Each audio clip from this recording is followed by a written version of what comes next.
Rusame reader, Crow Song! And today I will be reading to you from Black Coffee by MysterySaviour.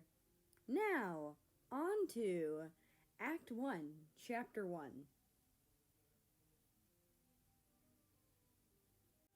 He already knew what the man was going to order. He didn't know the guy's name, age, personality, or even his favorite color, but he knew what his order was going to be. 1 black coffee, no sugar, no cream, no milk, no foam. It was weird to America. A plain coffee with no extras seemed kind of boring. Although, maybe he had the right idea, America thought bitterly as he furiously scrubbed the bench. Some idiot spilled caramel flavoring all over it and had left it there to stick to the marble. Black coffee was the cheapest thing on the menu after all. He looked up as the shadow of the man shrouded him in darkness. Good God, he was tall. Like, at least a foot taller than him. Okay, maybe that's a bit of an overstatement. He was a couple inches taller. But that was still really saying something, since America had only met one other person taller than him in his whole life. And that was his younger brother, Canada. The man was actually quite attractive too. Not that America was willing to admit it out loud. At least, not there anyway. The amount of homophobes in the stupid town was quite high for the day and age.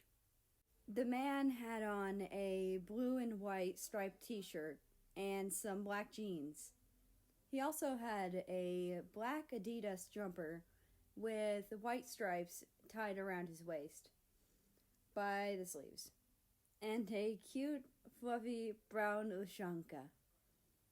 His skin was a lovely bright crimson, quite a contrast to America's darker scarlet. However, he had a warm blue along with a stunning pearl white on his face. The man was obviously a country, just like America. Countries had revealed themselves to the public centuries ago.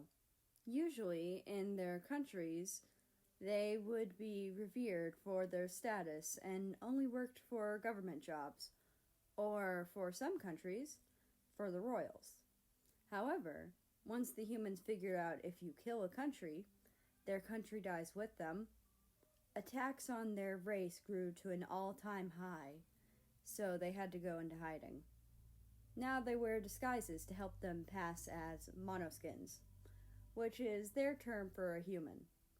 Despite that, fellow countries can see through the disguises and tell which country is which. This one seemed quite far from home. Small black coffee, right?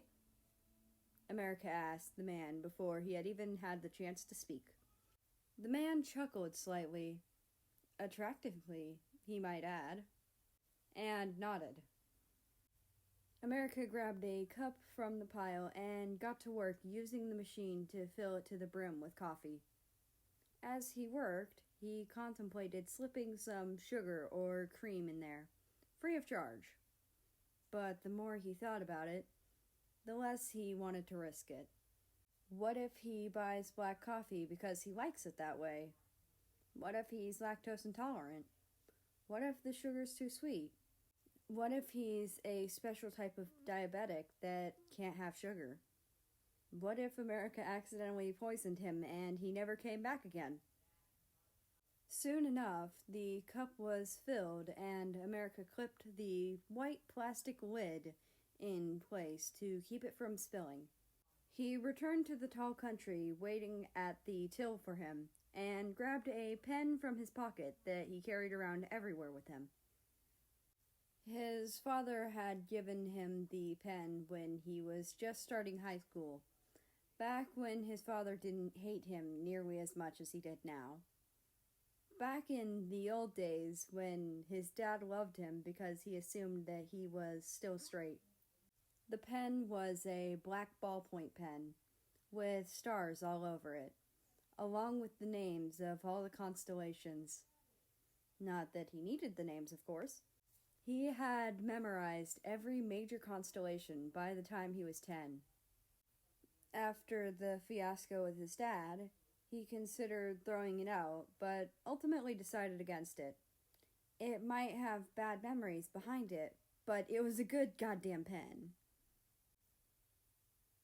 Name? America asked. You don't need my name. The man snickered, slightly confused. You've already made the coffee. You can just hand it to me. Holy cow, his accent was hot. The way he rolled his R's and the deepness of his voice sent shivers down the smaller man's spine. He had never really gotten to hear it properly, what with how simple his order was. Boy, had he been missing out. America sighed overdramatically with an air of playfulness, handing the cup over to the grateful country. You caught me. I just wanted to finally know the infamous black coffee guy's name. Wondered if you have a name as boring as your coffee choices.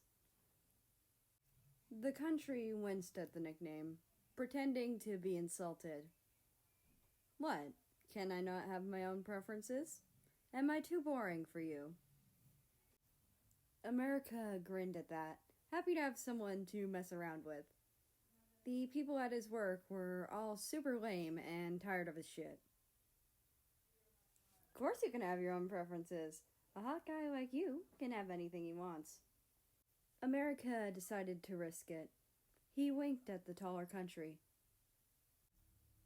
The other's reaction was immediate and priceless.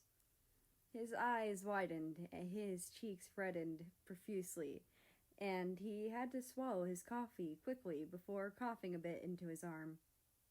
America's grin only widened. The man looked away, trying to nullify the blush on his face, as he dropped $3 onto the counter. Russia.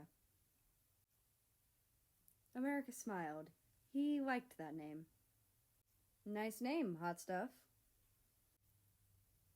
Russia choked again, leading America to send him an apologetic glance, handing him a napkin to cough into. The name's America, but you can just call me a May. The taller country nodded, seemingly satisfied. He seemed to mull over something in his head before sending him a hesitant wink of his own. Great, now I know the name of the cute barista I always see.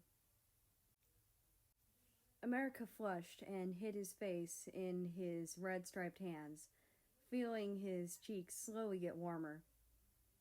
He laughed to himself and looked up at the triumphant-looking Russia. Well played, Russia. Well played. Russia smiled and headed for the door, waving slightly through the glass as he closed it behind him. America took note of that adorable smile. He should try to see it more often.